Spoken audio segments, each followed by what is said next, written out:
Scott Eustis, the Coastal Wetland Specialist for Gulf Restoration Network. We got a number of objection petitions to submit to the hearing. And we had objected to industrial withdrawals from the Scenic River Program previously, and we'll do so for this application 906. We do think the applicants are, subject, and it's upon the applicant to answer the IT questions, which provide the public and the agency with enough information to make the cost-benefit analysis. So a lot of these questions concerning hydraulic fracturing are still germane under that larger cost-benefit analysis under the IT questions. You've heard a lot of problems here. I'm not going to get into all of our comments because we only have a little bit of time. We'll be submitting a lot of written comments and a lot more information as we learn it on our website and mailing list. There's been a lot of new information presented tonight, a lot of information that was not in the application but is very germane to the Scenic River permit. The application is incomplete in a number of ways. We'll be kind of outlining that as, it's very incomplete. So I didn't have it ready tonight, I apologize. For example, this pond was new.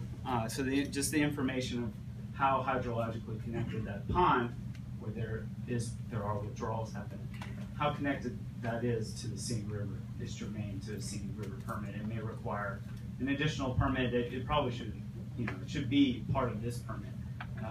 As was said, how many wells, how much water will be needed if they don't go as well as you project. All these impacts are foreseeable.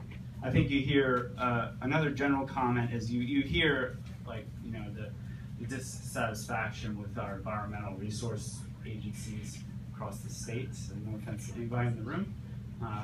Probably apply for a job for them one of these days, but it's been documented how our DNR does not inspect wells. There's thousands of open wells, and hundreds go on that list every year. You don't have, their state agencies, God bless them, they just don't have the resources to do well inspection, and we believe that needs to be taken into account under the IT questions and the cost. Same thing with DEQ. I work a lot. I'm a wetlands specialist, so I review a lot of wetlands permits, particularly the US application. For about 1,500 permits a year for wetlands, for one certification, there's maybe 1.5 staff at DEQ. So it's just, there's not a lot of oversight about these questions, and there's not a lot of public information about environmental impacts. So thanks for this hearing, because we're learning about we're learning tons of information that other agencies should have provided us, that applicants should have provided to the public in other ways. We take it as we get it. There's no information, and everything happens, and that's one of the reasons why we have no coast anymore. There's a lot of companies that cut and run, and they run on bankruptcy. So I think we know that's our history. That's why we have a whole restoration agency in the state of Louisiana is trying to fix the old problems. And we all work for oil and gas. We landed oil and gas. So a lot of us work for those companies too. We expected them to do a better job, and that's why compliance history is a required part of the Scenic River application. And you have stated that Comstock drills, I believe you said in North Louisiana, but there's no compliance history in the permit application. This is very germane, and it's an essential part of the Scenic River permit application. So and we would have appreciated if you had come to the hearing with that information, but it needs to be documented, because obviously not everybody who recreates in Louisiana's waters can come to the parish. I myself as a canoer, it helps you when you're out there for a long time. All this information means the application was incomplete. The river is an outstanding natural resource water under the Clean Water Act. And your application does not outline, how withdrawing water is going to affect the what the river's already impaired for, which is turbidity and suspended solids. We have, like Hugh said, that we have to assess impacts to fisheries and fish, but we don't even, there's not even a list of what fish are in the river in the application. So you can't move forward with the permitting process unless all this information is in the application, so people's questions can be answered. The public knows, the agency knows, they can make a determination on the cost benefit. I know that one of the requirements for Scenic Rivers is ecological regime, and that's what I studied in school. And the standard way to assess changes in ecological regime is a food web study. And the old school way is diet, the new school way is carbon isotope, nitrogen isotope analysis.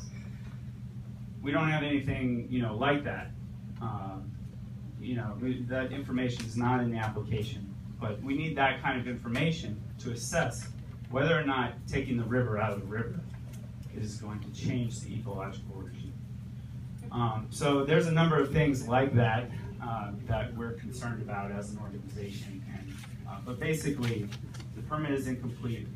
We'll submit our comments to Wildlife and Fisheries, and we'll be offering as much information as we can. I appreciate Mr. Brady's talking, because a lot of that information is information that needed to be in the application, so the resource agency can make a proper decision. I think a lot of it goes down to just that you're impinging upon like the last areas we can fish and swim in Louisiana. This is the place that's designated for recreational purpose, and to change it into industrial use just kind of moves us out of the state. So there's plenty of alternatives. There's also withdrawals across the state.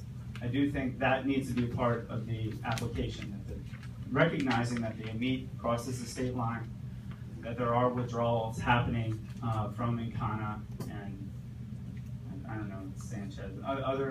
There are other impacts to this river at the same time. They're happening concurrently. All this needs to be a part of the application. So respectfully, we ask you to withdraw, submit it again with some information that the agency can use to evaluate these criteria. Thank you for your comments.